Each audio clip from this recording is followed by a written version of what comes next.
যদি কোনো ব্যক্তি রমাদান মাসের শেষ দশকের কোনো দিনে যদি 2 রাকাত নফল নামাজ পড়ে, আর যদি জিলহজ মাসের প্রথম 10 দিনে দিনের বেলায় 2 রাকাত নফল নামাজ পড়ে, কোন কাজটি উত্তম হবে? তখন বেশিরভাগই রমাদান মাসের কথা উল্লেখ করেছেন। মানে যে রমাদান মাসই তো, যেহেতু রমাদান মাসের শেষ দশক অত্যন্ত মর্যাদাপূর্ণ আমরা জানি, কিন্তু শেখ রাহমাহুল্লাহ তাআলা বললেন যে তোমরা এটা বুঝতে পারোনি, বরং এই রমাদান মাসের চেয়েও জিলহজ মাসের এই 10 দিন অনেক বেশি মর্যাদাপূর্ণ। আমাদের আজকের প্রাসঙ্গিক আলোচনার বিষয় জিলহজ মাসের প্রথম 10 দিন, খুবই গুরুত্বপূর্ণ মাসে দিকে আমরা অগ্রসর হচ্ছি। প্রিয় দর্শক, এ বিষয়ে কিছু বলবেন? হ্যাঁ, ধন্যবাদ। খুবই গুরুত্বপূর্ণ একটি বিষয়। প্রথম কথা হচ্ছে, অল্প কিছুদিনের মধ্যেই তো আমরা জিলহজ মাসে উপনীত হতে যাচ্ছি ইনশাআল্লাহ তাআলা। আর জিলহজ মাস এর নামকরণ থেকে আমরা উপলব্ধি করতে পারছি মানে হজের মাস।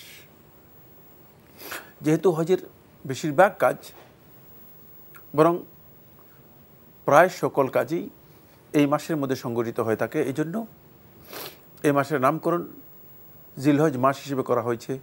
নাম জাহেলি যুগের নাম যে নাম ছিল সে নামকে চেঞ্জ করে জিলহজ মাস হিসেবে এটাকে আখ্যায়িত করা হয়েছে।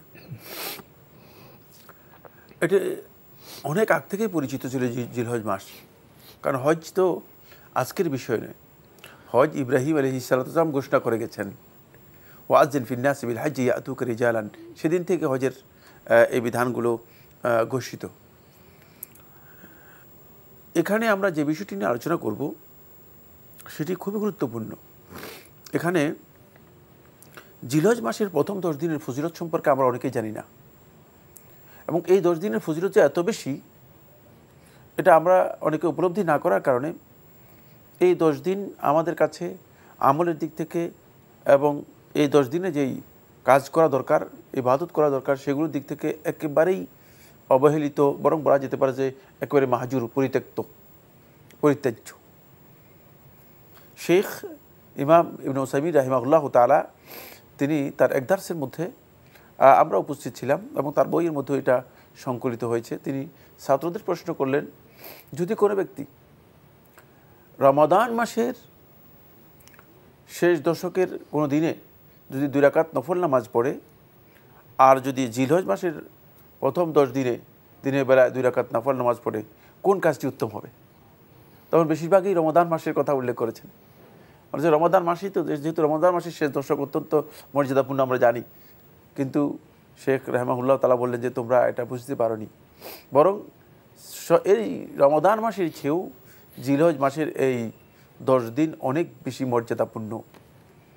আল্লাহ সুবহানাহু ওয়া তাআলা কোরআনে কারীমের মধ্যে এই 10 দিনের ব্যাপারে কসম করেছেন, ওয়াল ফাজরি ওয়া লায়ালিন আশর, ফজরের কসম এবং এই 10 দিনের কসম। এই 10 দিনের আল্লাহ রাব্বুল আলামিন কোরআনে কারীমের মধ্যে আলাদা নামকরণ করেছেন, ওয়ায়াজকুরু ইসমাল্লাহি ফি আইয়ামিন মা'লুমাত, আর তারা যেন আল্লাহ রাব্বুল আলামিনের নাম উচ্চারণ করতে পারে, আল্লাহ রাব্বুল আলামিনের নামের জিকির করতে পারে, আল্লাহ রাব্বুল আলামিনকে যথাযথভাবে স্মরণ করতে পারে। ফি আইয়ামিন মা'লুমাত, যে দিনগুলো আল্লাহ রাব্বুল আলামিনের কাছে খুবই পরিচিত, নির্দিষ্ট আল্লাহ তাআলার কাছে। এই আইয়ামুল মা'লুমাতের ব্যাখ্যার মধ্যে ইবনে আব্বাস রাদিয়াল্লাহু তাআলা সহ আহলে তাফসীরদের মধ্যে অনেকেই বলেছেন আইয়াম মা'লুমাত বলতে বোঝানো হয়েছে এই 10 দিনকে। সুতরাং এই 10 দিন অত্যন্ত মর্যাদাপূর্ণ। শুধু আমি রাসূলুল্লাহ সাল্লাল্লাহু আলাইহি ওয়াসাল্লাম একটি হাদিস বলবো আর এর আমল কি খুব সংক্ষেপে শেষ করে দেব। রাসূলুল্লাহ সাল্লাল্লাহু আলাইহি ওয়াসাল্লাম সহিহ বুখারী হাদিসের মধ্যে ইরশাদ করেন, আব্দুল্লাহ ইবনে আব্বাস রাদিয়াল্লাহু তাআলা বর্ণনা করেন, মা মিন আইয়ামিন আল আমালুস সালিহু ফীহিন্না আহাব্বু ইলাল্লাহি মিন হাযিহিল আইয়ামিল আশর, যে এমন কোনো দিন নেই, আল্লাহর এই দিবসগুলোর মধ্যে এমন কোনো দিন নেই এই 10 দিনের চেয়ে, যে এই 10 দিনের মধ্যে যে ব্যক্তি কোনো ভালো কাজ করবে এটি আল্লাহ রাব্বুল আলামিনের কাছে এত প্রিয় হবে, এর সমতুল্য আর কোনো দিন নেই। কালু ইয়া রাসূলুল্লাহ, প্রশ্ন করলেন হে রাসূল সাল্লাল্লাহু আলাইহি ওয়াসাল্লাম, ওয়ালাল জিহাদু ফি সাবিলিল্লাহ, জিহাদ ফি সাবিলিল্লাহ, যদি কেউ জিহাদ ফি সাবিলিল্লাহ যায় তার চেয়েও কি এই 10 দিনের ভালো কাজ নেক আমল এত বেশি মর্যাদাপূর্ণ হবে? কারণ সাহাবায়ে কেরাম জানতেন যে জিহাদ ফি সাবিলিল্লাহ তো সর্বোচ্চ গ্রেডের আমল, সর্বোচ্চ পর্যায়ের আমল। তখন ফাকার রাসূলুল্লাহ সাল্লাল্লাহু আলাইহি ওয়াসাল্লাম, আল্লাহ রাসূল সাল্লাল্লাহু আলাইহি ওয়াসাল্লাম বললেন, ওয়ালাল জিহাদু ফি সাবিলিল্লাহ, এমনকি জিহাদ ফি সাবিলিল্লাহ মানে এই 10 দিনের আমলের চেয়ে মর্যাদাপূর্ণ হবে না, আল্লাহ তাআলার কাছে প্রিয় হবে না, আল্লাহ রাব্বুল আলামিনের কাছে অত বেশি গ্রহণযোগ্য হবে না। ইল্লা রাজুলুন, তবে ওই ব্যক্তির কথা ভিন্ন হবে, খারাজা বিনাফসিহি ওয়া মালিহি ফালাম ইয়ারজি বিযালিকা ফালাম ইয়ারজি মিন যালিকা বিশাই, যে শুধুমাত্র ওই ব্যক্তি ভিন্ন হবে যে ব্যক্তি নিজের সমস্ত সম্পদ এবং জীবন নিয়ে আল্লাহর রাস্তায় বেরিয়ে গেছে আর আল্লাহর রাস্তা থেকে ফিরে আসে নাই, শুধু সে ব্যক্তি ছাড়া। আর বাকি সমস্ত নেক আমল, যত নেক আমল যে কোনো দিন মানুষ করুক না কেন, এই 10 দিনের নেক আমল আল্লাহ তাআলার কাছে অনেক বেশি প্রিয় হবে। এখানে আব্দুল্লাহ ইবনে উমর রাদিয়াল্লাহু বর্ণিত সহিহ বুখারী হাদিসের মধ্যে এসেছে এবং ইমাম তাবারী রাহমাতুল্লাহ বর্ণনা করেছেন, বলেন যে ফাআকসিরু ফীহিন্না মিনাত তাহলিল ওয়াত তাকবীর ওয়াত তাহমিদ, এই দিনগুলোর মধ্যে বেশি বেশি করে আল্লাহ রাব্বুল আলামিনের তাকবীর আল্লাহু আকবার, ওয়াত তাহমিদ আলহামদুলিল্লাহ, ওয়াত তাসবিহ তাসবিহ হচ্ছে সুবহানাল্লাহ, ওয়াত তাহলিল তাহলিল হচ্ছে লা ইলাহা ইল্লাল্লাহ, এগুলো বেশি বেশি করে পড়বে।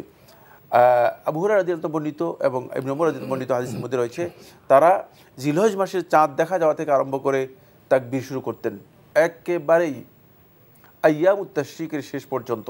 আইয়ামুত তাশরিক হচ্ছে 13 তারিখ সূর্যাস্ত পর্যন্ত, জিলহজ মাসের 1 তারিখ থেকে আরম্ভ করে 13 তারিখ সূর্যাস্ত পর্যন্ত এই দিনগুলোতে তাকবীর বলা, আওয়াজ করে করে তাকবীর বলা, এটি সুন্নাহ এবং এই সুন্নাহটি আমাদের কাছে পরিত্যক্ত এবং আমরা অনেকেই জানিয়ে না এবং এই বিষয়ে আমাদের সমাজের মধ্যে আমল হয় না। এটি অত্যন্ত গুরুত্বপূর্ণ বিষয়, এই জন্য এই দিনগুলোতে আমরা আমল করব। আরেকটি আমল বলে শেষ করছি, সেটা রাসূলুল্লাহ সাল্লাল্লাহু আলাইহি ওয়াসাল্লাম থেকে বর্ণিত হয়েছে।